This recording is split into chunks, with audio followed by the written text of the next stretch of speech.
Good morning students. അപ്പോൾ നമ്മൾ കഴിഞ്ഞ ക്ലാസ്സിൽ നിതീഷ് മാഷ് നിങ്ങൾക്ക് ഡാറ്റയും ഇൻഫർമേഷനൊക്കെ എന്താണെന്ന് വളരെ വ്യക്തമായിട്ട് പഠിപ്പിച്ചു തന്നിട്ടുണ്ട് അല്ലേ. പിന്നെ നമുക്ക് ഡാറ്റ എങ്ങനെ ഇൻഫർമേഷൻ ആവും എന്നുള്ളത് നമ്മൾ പഠിച്ചല്ലോ അല്ലേ. എങ്ങനെ ഇൻഫർമേഷൻ ആവുന്നത്? ഡാറ്റയെ പ്രോസസ്സ് ചെയ്യുമ്പോഴാണ് ഡാറ്റ എന്തായിട്ട് മാറുന്നത്? ഇൻഫർമേഷനായിട്ട് മാറുന്നത്. ഡാറ്റ എന്ത് ചെയ്യുന്നു? പ്രോസസ്സ് ചെയ്യുന്നു. ദാറ്റ് മീൻസ് ഡാറ്റയിൽ നമ്മൾ എന്തൊക്കെയോ ഓപ്പറേഷൻസ് ചെയ്യുന്നു. ആ ഓപ്പറേഷൻസിനെയാണ് നമ്മൾ എന്ത് പറയുന്നത്? പ്രോസസ്സ് എന്ന് പറയുന്നത്. ഡാറ്റയിൽ നമ്മൾ ചെയ്യുന്ന ഓപ്പറേഷൻസ് അല്ലേ, അതിനെയാണ് നമ്മൾ എന്ത് പറയുന്നത്? പ്രോസസ്സ് എന്ന് പറയുന്നത്.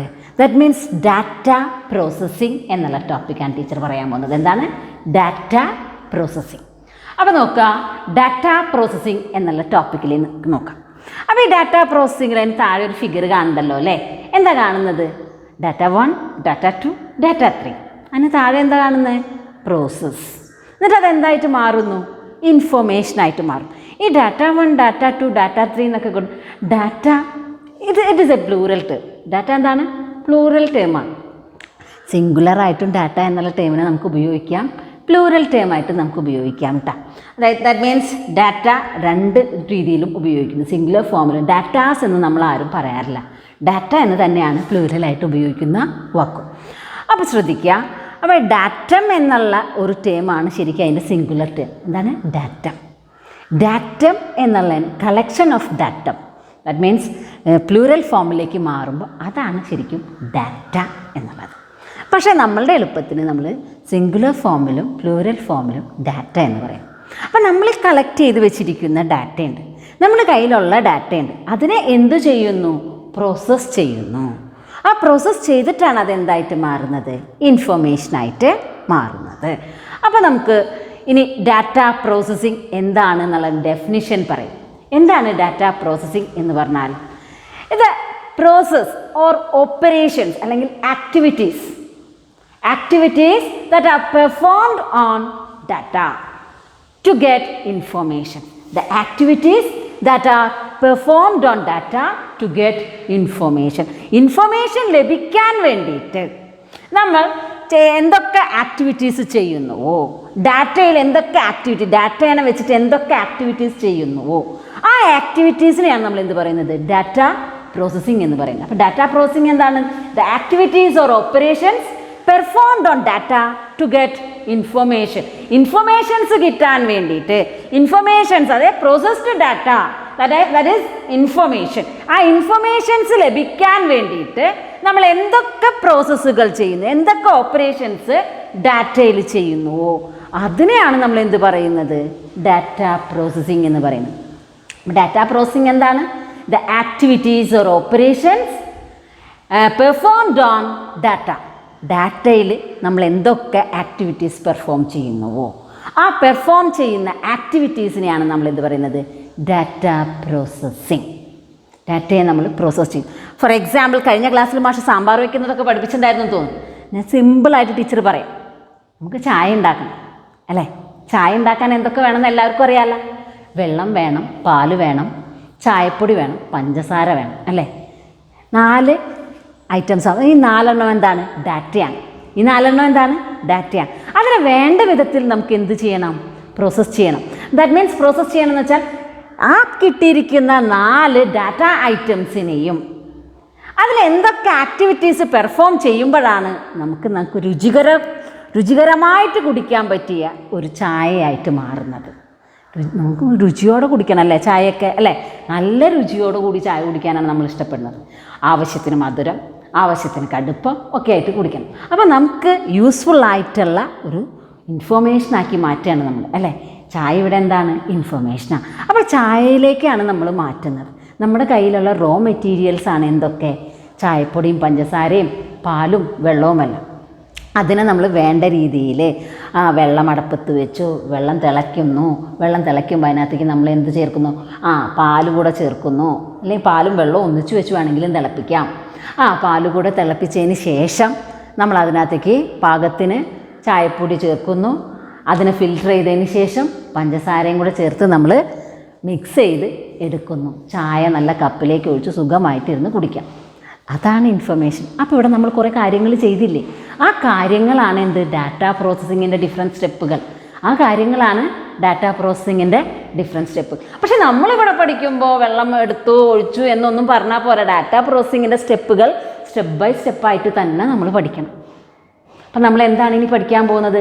Different steps in data processing. അപ്പോൾ ഫസ്റ്റ് നമ്മൾ എന്ത് പഠിച്ചു? എന്താണ് ഡാറ്റാ പ്രോസസ്സിങ്? എന്താണ് ഡാറ്റാ പ്രോസസ്സിങ് എന്ന് പറഞ്ഞാൽ? The activities or operations performed on data to get information. Informations കിട്ടാൻ ആവശ്യമായിട്ടുള്ള ഇൻഫർമേഷൻസിനെ നമുക്ക് ലഭിക്കാൻ ആവശ്യമായിട്ട് നമ്മൾ ഡാറ്റയിൽ എന്തൊക്കെ ഓപ്പറേഷൻസ് ചെയ്യുന്നുവോ ആ ഓപ്പറേഷൻസിനെയാണ് നമ്മൾ എന്ത് പറയുക? Data processing. ഇനി എന്തൊക്കെയാണ് ആ ഓപ്പറേഷൻസ്? എന്തൊക്കെയാണ് നമ്മൾ ചെയ്യാൻ പോകുന്ന ഓപ്പറേഷൻസ് എന്ന് നോക്കാം. ആ ഓപ്പറേഷൻസ് നോക്കാം. ഓപ്പറേഷൻസ് ഏതൊക്കെയാണ്? അതായത് 1 by 1 ആയിട്ട് ഓപ്പറേഷൻസിനെ കൊടുത്തിട്ടുണ്ട്. ഫസ്റ്റ് വൺ എന്താ നോക്കൂ? Capturing data. Data capturing. That means ഡാറ്റയെ നമ്മൾ എന്ത് ചെയ്യണം? കളക്ട് ചെയ്യണം. ഡാറ്റയെ നമ്മൾ എന്ത് ചെയ്യണം? കളക്ട് ചെയ്യണം. അതിനെ നമുക്ക് വേറൊരു എക്സാമ്പിളിലേക്ക് ടീച്ചർ കൊണ്ടുപോകാം. ഒന്നാമത്തെ സ്റ്റെപ്പായിട്ടുള്ള ഡാറ്റ ക്യാപ്ചറിങ് അല്ലെങ്കിൽ ഡാറ്റ കളക്ഷൻ എന്നുള്ള സ്റ്റെപ്പ് പറയാൻ വേണ്ടിയിട്ട് ടീച്ചർ പുതിയൊരു എക്സാമ്പിളിലേക്ക് പോകാം. നിങ്ങളെല്ലാവരും നമ്മുടെ സ്കൂളിലെ പുതിയ കുട്ടികൾ, ഈ സ്കൂളിൽ ഇപ്പോൾ അഡ്മിഷൻ എടുത്ത കുട്ടികളാണ്. അഡ്മിഷൻ എടുക്കാൻ വേണ്ടി നിങ്ങളിവിടെ വന്നു അല്ലേ? ഈ സ്കൂളിലേക്ക് വന്നിട്ട് എങ്ങനെയാണ് നിങ്ങളുടെ പേരും വിവരങ്ങളും എല്ലാം ഇവിടെ ശേഖരിച്ചത്? എങ്ങനെയാണ്? നിങ്ങളുടെ പേര്, നിങ്ങളുടെ മാർക്ക്, നിങ്ങൾ ഏത് സ്കൂളിൽ പഠിച്ചു, അങ്ങനെയുള്ള കാര്യങ്ങളെല്ലാം നമ്മളിവിടെ കളക്ട് ചെയ്തു. ആ ഒരു ഫേസ് ഉണ്ടല്ലോ, ദാറ്റ് മീൻസ് നിങ്ങൾക്ക് ഒരു ആപ്ലിക്കേഷൻ ഫോം തന്നു. ദാറ്റ് മീൻസ് നിങ്ങൾക്ക് എന്ത് തന്നു? ഒരു ആപ്ലിക്കേഷൻ ഫോം നിങ്ങളുടെ കയ്യിലേക്ക് തന്നു. ആ ആപ്ലിക്കേഷൻ ഫോമിൽ നിങ്ങളെല്ലാവരും നിങ്ങളുടെ പേരെഴുതി, നിങ്ങളുടെ ഡേറ്റ് ഓഫ് ബർത്ത് എഴുതി, നിങ്ങൾ മെയിലാണോ ഫീമെയിലാണോ എന്ന് എഴുതി, നിങ്ങളുടെ മാർക്കുകൾ എഴുതി, നിങ്ങൾ പ്രീവിയസ് പഠിച്ച സ്കൂളിൻ്റെ ഡീറ്റെയിൽസ് കൊടുത്തു. അങ്ങനെ 1 by 1 ആയിട്ട് നിങ്ങളുടെ ഡീറ്റെയിൽസ് മുഴുവൻ എൻ്റർ ചെയ്തു. നിങ്ങളുടെ ഡീറ്റെയിൽസ് മുഴുവൻ ആ ഫോമിൽ നിങ്ങൾ എൻ്റർ ചെയ്തു. ആ ഫേസിനെയാണ് നമ്മൾ എന്ത് പറയുന്നത്? Data capturing or data collection എന്ന് പറയുന്നത്. എന്താ പറയുന്നത്? ഡാറ്റ ക്യാപ്ചറിങ് അല്ലെങ്കിൽ ഡാറ്റ കളക്ഷൻ എന്ന് പറയുന്നത്. അപ്പോൾ എന്തൊക്കെ ചെയ്തു നിങ്ങൾ? നിങ്ങളുടെ ഡീറ്റെയിൽസ് എല്ലാം ആ ഫോമിൽ എഴുതി നമ്മുടെ സ്കൂളിൽ സബ്മിറ്റ് ചെയ്തു. അവിടെ ഞങ്ങൾ ചെയ്ത കാര്യം നിങ്ങളിൽ നിന്നും ഡാറ്റ ക്യാപ്ചർ ചെയ്തു. അപ്പോൾ ഇവിടെ നിങ്ങൾക്ക് ഇവിടെ അഡ്മിഷൻ കിട്ടണം. അഡ്മിഷൻ കിട്ടുക എന്നുള്ളതാണ് അവിടെ നടക്കുന്ന ഒരു ഡിസിഷൻ. അതാണ് ഇതിൽ ലാസ്റ്റ് എന്താണ്? ഇൻഫർമേഷൻസ് നമുക്ക് എന്തിനു സഹായിക്കുന്നു എന്ന് പറഞ്ഞു? ഡിസിഷൻ മേക്കിങ്ങിന് സഹായിക്കുന്നു എന്ന് നമ്മൾ പറഞ്ഞു. നമുക്കിവിടെ ഈ സ്കൂളിൽ അഡ്മിഷൻ എടുത്തു എന്നുള്ള ആ ഒരു ഡിസിഷനിലേക്ക് നമുക്ക് എത്തണമെന്നുണ്ടെങ്കിൽ ഏറ്റവും ആദ്യം ചെയ്തത് എന്താണ്? നിങ്ങളിൽ നിന്നും, ഓരോ കുട്ടികളിൽ നിന്നും ഞങ്ങൾ ഡാറ്റ കളക്ട് ചെയ്തു. എങ്ങനെ? ഒരു ആപ്ലിക്കേഷൻ ഫോമിൻ്റെ സഹായത്തോടു കൂടി നിങ്ങളിൽ നിന്ന് ഡാറ്റ ഞങ്ങൾ കളക്ട് ചെയ്തു. ആ കളക്ട് ചെയ്ത ഡാറ്റ ഇനി എന്ത് ചെയ്യും? ഫോം ഫില്ല് ചെയ്ത് വാങ്ങിച്ചിട്ട് ഫയലിലെടുത്ത് കെട്ടിവെച്ചു. അത്രയും ചെയ്താൽ നമ്മുടെ കാര്യങ്ങൾ നടക്കുമോ? ഇല്ല. രണ്ടാമത്തെ ഫേസിലേക്ക് പോവാ. രണ്ടാമത്തെ ഫേസ് എന്താണ്? Input of data. രണ്ടാമത്തെ ഫേസ് എന്താണ്? Input of data. നിങ്ങളിൽ നിന്നും കളക്ട് ചെയ്ത ഫോമിലിരിക്കുന്ന ഡാറ്റയെ എന്ത് ചെയ്യുന്നു? നമ്മുടെ കമ്പ്യൂട്ടറിലേക്ക് ഇൻപുട്ട് ചെയ്യുന്നു. നമുക്ക് ഏതാണോ നമ്മൾ പ്രോസസ്സ് ചെയ്യാൻ ഉപയോഗിക്കുന്ന സോഫ്റ്റ്വെയർ ഉണ്ടായിരിക്കും. ആ സോഫ്റ്റ്വെയറിൽ നമ്മൾ എന്ത് ചെയ്യുന്നു? ഇതിനെ ഇൻപുട്ട് ചെയ്യുന്നു. നിങ്ങളുടെ പേര്, അങ്ങനെയുള്ള ഡീറ്റെയിൽസ് എല്ലാം കമ്പ്യൂട്ടറിലേക്ക് ഇൻപുട്ട് ചെയ്തു. ആ ഇൻപുട്ട് ചെയ്ത ഡാറ്റയെ പിന്നെ എവിടേക്ക് കൊണ്ടുപോകണം? ഇൻപുട്ട് ചെയ്ത ഡാറ്റയെ വ്യക്തമായിട്ടൊരു സ്ഥലത്ത് കൊണ്ട് സ്റ്റോർ ചെയ്ത് വെക്കണം. എന്നെങ്കിൽ മാത്രമേ ആവശ്യത്തിനനുസരിച്ച് അതിനെ എടുക്കാൻ പറ്റുള്ളൂ. നമുക്ക് വ്യക്തമായിട്ട് സ്റ്റോറേജ് സ്പേസ് ഉണ്ട് കമ്പ്യൂട്ടറിൽ അല്ലേ? അപ്പോൾ എന്ത് ചെയ്യുന്നു? ഇൻപുട്ട് ചെയ്ത ഡാറ്റയെ എവിടെ കൊണ്ടുവയ്ക്കുന്നു? സ്റ്റോറേജ് യൂണിറ്റിലേക്ക്. അപ്പോൾ ഈ ഫിഗറിലേക്ക് നോക്കൂ. ഇൻപുട്ട് യൂണിറ്റ് കഴിഞ്ഞിട്ട്, ഇൻപുട്ട് ഓഫ് ഡാറ്റ കഴിഞ്ഞിട്ട് അപ്പുറത്തെ സൈഡിൽ കാണുന്നത് എന്താണ്? സ്റ്റോറേജ്. ഇൻപുട്ട് ചെയ്ത ഡാറ്റ നേരെ എവിടേക്ക് പോയി? സ്റ്റോറേജ് യൂണിറ്റിലേക്ക് പോയി. എവിടേക്ക് പോയേ? സ്റ്റോറേജ് യൂണിറ്റിലേക്ക് പോയി. ഈ സ്റ്റോറേജ് യൂണിറ്റിലേക്ക് പോയ ഡാറ്റയെ ആവശ്യത്തിനനുസരിച്ച് എവിടേക്ക് കൊണ്ടുവരണം? പ്രോസസ്സിങ്ങിന് വേണ്ടി കൊണ്ടുവരണം. എന്താണ് ഈ പ്രോസസ്സിങ് എന്നുകൊണ്ട് ഉദ്ദേശിക്കുന്നത്? നമ്മൾ ഈ കൊടുത്തിരിക്കുന്ന, നമ്മളിവിടെ നിങ്ങൾക്ക് 200 പേർക്ക് ഈ വർഷം അഡ്മിഷൻ തന്നിട്ടുണ്ട്. ബയോളജിയിലും കൊമേഴ്സിലും കമ്പ്യൂട്ടർ സയൻസിലുമായിട്ട് 200 സ്റ്റുഡൻസിന് നമ്മളിവിടെ അഡ്മിഷൻ കൊടുത്തിട്ടുണ്ട്. 200 അപ്ലിക്കേഷൻസ് അല്ല നമ്മുടെ സ്കൂളിൽ വന്നിരിക്കുന്നത്. വളരെയധികം അപ്ലിക്കേഷൻസ് ഇവിടെ സബ്മിറ്റ് ചെയ്യപ്പെട്ടിട്ടുണ്ട്. നമ്മൾ ക്യാപ്ചർ ചെയ്തിരിക്കുന്നത് 200 കുട്ടികളുടെ ഡാറ്റ മാത്രമല്ല, കുറേ കുട്ടികളുടെ 1000-ഓളം സ്റ്റുഡൻസിൻ്റെ ഡാറ്റ കളക്ട് ചെയ്തിട്ട് ആ കളക്ട് ചെയ്ത ഡാറ്റയിൽ നിന്നാണ് ലാസ്റ്റ് നമ്മൾ 200 കുട്ടികളെ നമ്മളിവിടെ അഡ്മിറ്റ് ചെയ്യിച്ചത്. അപ്പോൾ ഈ സ്റ്റോർ ചെയ്തിരിക്കുന്നത് എന്താണ്? 1000-ഓളം കുട്ടികളുടെ ഡാറ്റയാണ്. ഈ കൊടുത്തിരിക്കുന്ന ഡാറ്റയിൽ നിന്ന് നമുക്ക് എന്ത് കിട്ടണം? ഏറ്റവും കൂടുതൽ മാർക്കുള്ള കുട്ടി, അതോടൊപ്പം തന്നെ മറ്റു പ്രിഫറൻസുകൾ, കായികമായിട്ടും കലാപരമായിട്ടും ഒക്കെ എന്തെങ്കിലുമൊക്കെ അഡ്വാൻറ്റേജസ് ഉണ്ടെങ്കിൽ അത്, പിന്നെ കൺസിഡർ ചെയ്യേണ്ട കാര്യം കുട്ടികൾക്ക് താല്പര്യമുള്ള ഗ്രൂപ്പുകൾ. അപ്പോൾ ആദ്യം എന്ത് ചെയ്യും? തരംതിരിക്കും ഈ ഡാറ്റയും, ക്ലാസിഫൈ ചെയ്യും. അപ്പോൾ ഡാറ്റ പ്രോസസ്സിങ്ങിൽ ആദ്യം നടക്കുന്നത് എന്താണ്? പ്രോസസ്സ് എന്നുള്ള ഫേസിൽ ആദ്യം നടക്കുന്നത് എന്താണ്? Classification of data.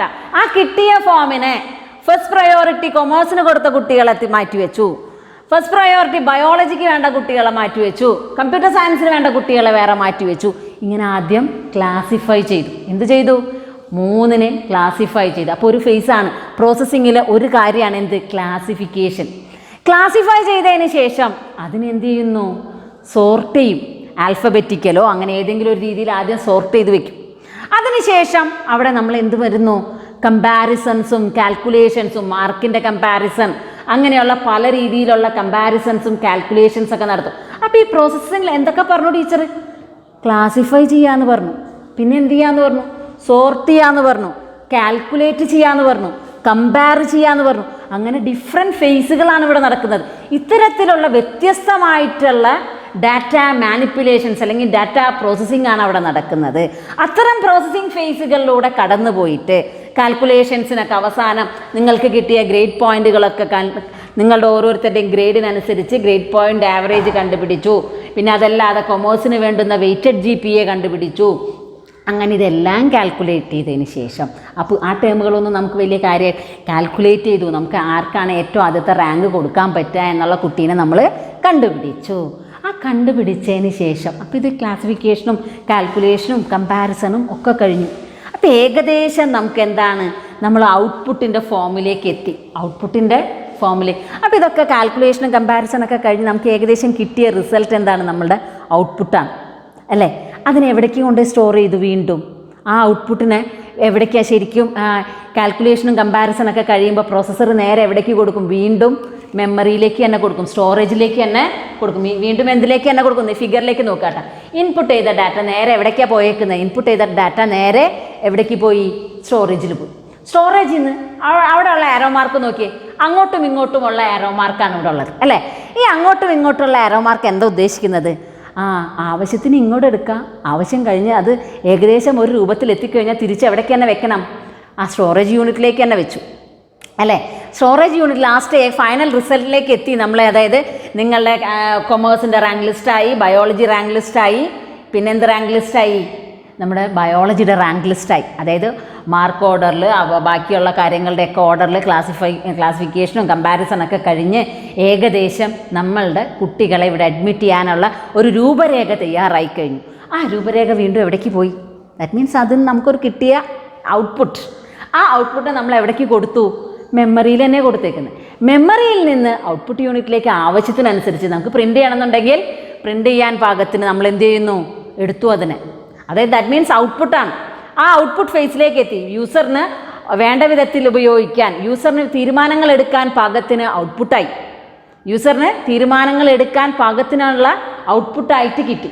ആ ഔട്ട്പുട്ട് ദാറ്റ് മീൻസ് റാങ്ക് ലിസ്റ്റാണ് ഇവിടെ കിട്ടിയത്. നമുക്ക് കിട്ടിയ ഔട്ട്പുട്ട് നിങ്ങളുടെ ഓരോ ക്ലാസ്സിൻ്റെയും റാങ്ക് ലിസ്റ്റുകൾ തയ്യാറായി.